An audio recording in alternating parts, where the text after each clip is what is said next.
Olá, olha só que coisa boa, estamos com novidade. Vamos iniciar o nosso curso, né? Jornada Bíblica, ou seja, uma caminhada do livro de Gênesis até o Apocalipse.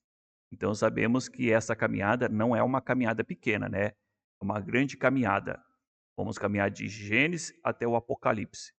Nós sabemos que o livro o Velho Testamento ou a Antiga Aliança, ele é composto por 39 livros. Já o Novo Testamento, conhecido como a Nova Aliança, né, é composto por 27 livros. Bom, o Antigo Testamento, ele é composto por 5 livros da lei, a lei que Deus entregou para Moisés, né? São Gênesis, Êxodo, Levítico, Número e Deuterônimo. Depois vem os 12 livros históricos, né? E aí vem os 5 livros poéticos, 5 livros dos profetas maiores e 12 livros dos profetas menores. E hoje nós estamos aqui, vamos começar do começo, né? Vamos começar do livro de Gênesis, ok? Eu peço a sua atenção. Olha só, nós vamos para os temas, né, os tópicos principais do livro de Gênesis. Nós sabemos que o principal é a criação do mundo. Ali no livro de Gênesis fala da criação, quando Deus começou a criar todas as coisas, né? E nesse livro de Gênesis, nós vamos também observar nessa criação, no começo, nós vamos ver a origem do pecado original. Como que aconteceu? Pela queda do homem, né? A caída do homem. Pela sua desobediência, quando Deus falou que poderia comer de todos os frutos da árvore, menos da árvore do conhecimento do bem e do mal, que não poderia comer e nem tocar nela. Mas o homem desobedeceu e ali então nós vemos a origem do pecado. No capítulo 6 ao capítulo 9, nós vamos ver o dilúvio universal. O dilúvio aconteceu pelo fato da iniquidade se multiplicar. Então, Noé ele começou a anunciar o dilúvio. Porém, o povo não ficou atento na mensagem, né? O povo naquele tempo estava ali bebendo, comendo, casando, dando-se em casamento, até que veio o dilúvio e pegou todos desapercebidos. Bom, a porta da arca foi fechada, foi salvo Noé com a sua família, seu filho, suas noras e sua esposa. O que acontece? Jesus fala que também no dia da volta do Filho do Homem será semelhante aos dias de Noé. Ou seja, você vai observar que as pessoas andam ocupadas, né? Casando, bebendo, se divertindo, tendo tempo para todas as coisas, mas não tendo tempo para ouvir a mensagem da salvação. Um povo despreparado, né? Por não ter tempo para ouvir a mensagem. Hoje nós vemos que muitas das pessoas estão exatamente desse jeito, dessa forma. Ah, eu não tenho tempo, eu estou ocupado. Não é. A verdade é o que cada um tem colocado como prioridade em suas vidas. Então, por se multiplicar a iniquidade, né, Deus anunciou o dilúvio. Deus falou para Noé: o meu espírito não contentará para sempre com o homem, devido às suas iniquidades, viverá apenas 120 anos. Bom, aí nós vemos aqui que Deus, então, anunciou o dilúvio, ok? Deixa eu mudar aqui um pouquinho.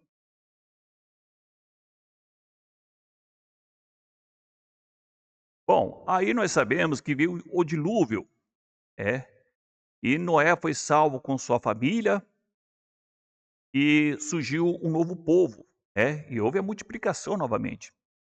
E Deus faz uma aliança com Noé. Bom, quando se tem uma aliança, você vai ver que em aliança sempre haverá promessa. Se você fez uma aliança com a sua esposa, se a sua esposa fez uma aliança com você, vocês fizeram promessa, uma promessa de fidelidade. Sim, vocês prometeram algo, ser fiel até a morte. Bom, qual foi a promessa que Deus faz por meio da aliança com Noé? Nunca mais destruir a terra por meio do dilúvio. Daí, Deus fez uma aliança e Deus faz uma promessa. Aí começou a surgir um novo povo, né? E nasce o homem, pelo nome de Abraão. a qual Deus chama Abraão. Deus chama Abraão e também faz uma promessa para Abraão, uma promessa da sua descendência, né? Falou que de Abraão faria uma nação que iria abençoar outras nações. E essa promessa Deus fez com Abraão, com Isaac, com Jacó, com a sua descendência, né? Jacó, a qual teve 12 filhos, né? Ali no Egito, nós vemos que José foi um dos filhos de Jacó e se tornou governador. Vamos mais adiante.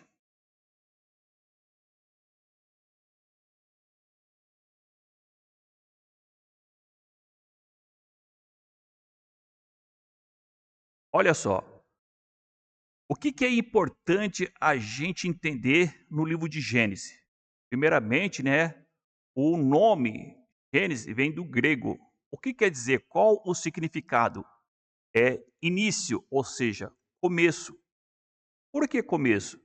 Porque no livro de Gênesis é o começo de todas as coisas, é o começo da criação de Deus, o começo do homem, o começo de uma família, o começo de uma nação, o começo do pecado.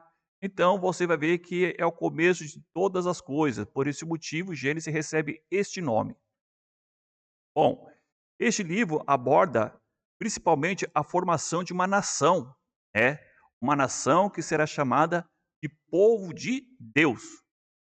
Essa nação se formou, Deus faz uma promessa com Abraão e promete, né, que seu povo será uma nação. E essa nação se formou, nós vamos ver Abraão, Isaac, Jacó. Jacó, no tempo que houve uma grande fome, ele teve que descer para o Egito. E desceu ali aproximadamente 75 pessoas. A sua família era mais ou menos isso, 75. O que aconteceu? Ali começou a crescer, começou a se multiplicar, essa família passou a ser um povo, né? Passou agora a ser até uma nação.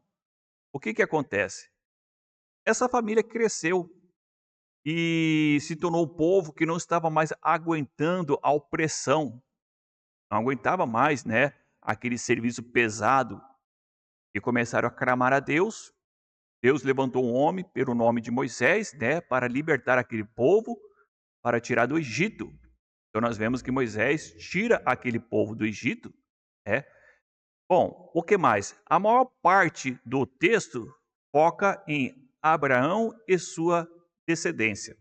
Então, você vai começar a ver nessa leitura de Gênesis que o foco qual que é? É Abraão e a sua descendência. Por que este é o foco? Por causa da promessa de Deus. A promessa de Deus está sobre Abraão e sobre a sua descendência. Então, agora aquele povo que está ali no Egito, Deus está ali para cumprir a promessa, para tirar aquele povo do Egito, né, e formar uma nação. Olha só que interessante. Vamos continuar. Bom, então vemos aqui que tem os pontos chaves, né? A narrativa patriarcal que começa desde Abraão até José no Egito, né? Abraão, Isaac, Jacó e José, que era o governador do Egito. Então, esse é o ponto. Você está começando a observar a promessa que Deus fez para Abraão, por meio de Jacó, a uma família que começou a crescer no Egito, se tornou um povo e vai se tornar uma nação. Bom, quando o povo está ali no Egito, que começou a clamar ao Senhor porque não aguentava mais a opressão de Faraó, né? Como eu falei, Deus então levanta Moisés para tirar o povo do Egito. E Deus então faz uma aliança com o povo. Olha só, Deus fez uma aliança com Noé, né? Falando a promessa que não iria destruir mais a terra com o dilúvio. Deus faz uma promessa, uma aliança com Abraão sobre a sua descendência. E agora Deus está fazendo uma promessa ao povo, né? Deus faz uma promessa. Se vocês me obedecerem, eu serei o vosso Deus e vocês serão o meu povo. Olha Deus fazendo promessa. Eu lhe darei proteção, segurança, colocarei numa terra de fartura. Então, Deus faz promessa de abençoar o povo, mas para isso o povo tinha que obedecer. É uma aliança de fidelidade. E Deus, ele cumpriu com essa promessa, com essa aliança que ele fez no deserto. Ele tira o povo do deserto, coloca numa terra boa, porém o povo foi o quê? Infiel, né? Não foi fiel. E o que aconteceu? Deus arranca o povo então da terra de Canaã,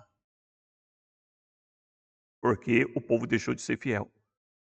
Então, em 722, o império da Síria leva cativeiro o reino norte. 586, a Babilônios, leva em cativeiro o povo do reino sul. Por quê? Porque não foram fiel à aliança. Deus cumpriu com a sua parte. Só que eles perderam a terra da promessa, foram tirados de suas terras pelas suas desobediências. Isso quer dizer o quê? Deus tem promessa nas nossas vidas. Só que a gente pode perder a bênção de Deus por causa da nossa desobediência, por causa da nossa infidelidade. O povo precisa permanecer fiel com a aliança, com a nova aliança, para que as bênçãos de Deus, a proteção e a segurança continuem em nossas vidas. Ok? Bom, vamos lá. Você quer aprender, você quer estudar o livro de Gênesis, né? Talvez você fale, o que eu tenho que fazer para aprender? Eu quero estudar, eu quero conhecer mais. O que eu tenho que fazer? Bom, vamos lá. Você tem que ficar atento, não pode ficar desapercebido, mas você tem que ter muita atenção na narrativa central, né? Ou seja, na atuação de Deus na história da humanidade caída. O homem caiu, vemos aqui uma humanidade caída, um povo vivendo no pecado, né? E Deus atuando. Então você tem que ficar atento nisso aí, né? O que acontece nessa humanidade que tem um povo caído? Deus vai escolher um homem, né? No livro de Gênesis. E esse homem nós sabemos que é Abraão. Mas ele não escolhe apenas Abraão.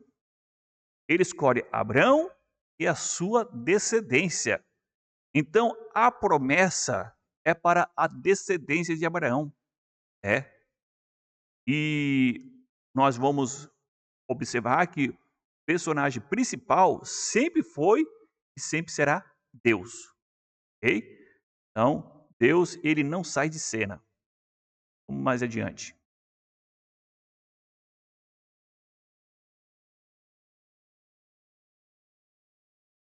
Olha só, você que quer então estudar, e aprofundar nas escrituras, na palavra de Deus, como estudar então Gênesis?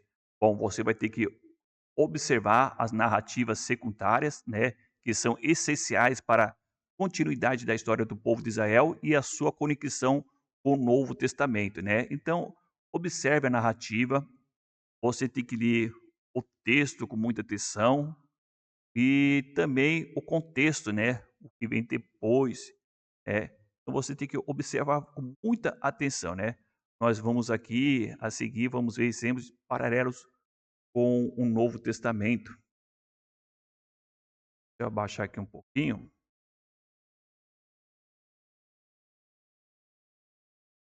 Bom, olha só, nós vamos ver aqui duas alianças, né?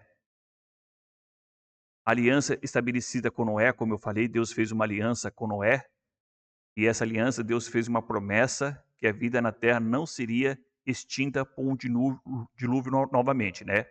E a outra aliança, Deus faz com Abraão, que envolve a formação de uma grande nação para abençoar as nações da terra e a concessão da terra. Então estamos vendo aqui, né, a aliança que Deus sempre está fazendo com o homem, né? Deus sempre está arrumando uma forma de ter um relacionamento com a humanidade.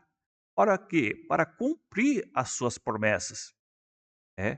Então, Deus, nós vamos ver que ele sempre se preocupa, tem essa preocupação Ou seja, ele nunca desiste da humanidade. Ele está sempre arrumando formas, né, de fazer com que a humanidade venha se chegar até a ele. Vamos lá. E aqui nós vamos ver que o caminho do mais fraco, ou seja, Deus ele não escolhe o forte, Deus escolhe o fraco. Olha só que interessante, né? Então, você vê que o caminho de Deus é um caminho totalmente diferente do caminho do homem, né? Olha só, não o filho da força, mas o da promessa. Deus escolhe o filho da promessa e não o filho da força. Por exemplo, Deus escolheu Sete, não Caim. Deus escolheu Isaac, não Ismael. Escolheu Jacó, não Esaú. Judá e não Rubem. Nós vamos ver que naquele tempo, né, as mulheres, elas tinham fecundidade para gerar filhos, né? E tinha outras que eram estéreis, não tinha condições de ter filho, né?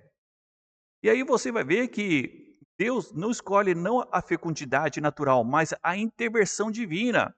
Olha só, Sara, como você pode observar na figura, né, já era de idade avançada, era estéril, né? Não tinha como ela gerar filho, mas Deus fez que nascesse um filho. Nós vemos que o riso da Sara, né? Olha só, quem diria? A oração por Rebeca para ter filho, né? As lágrimas de Raquel. Então você vê assim pessoas que eram estéril, né? Que eram pessoas fracas, mas que foram escolhidos por Deus. Olha que interessante, né? Pessoas que não tinham condições, mas Deus deu as condições. Então, se você é uma pessoa que você se sente fraco, incapacitado, Deus te capacita, ok? Na próxima aula nós vamos falar então sobre o livro de Êxodo. E eu peço a você que você nos acompanhe nesse estudo, ok? Um forte abraço, Deus abençoe, fique na santa e gloriosa paz do Senhor.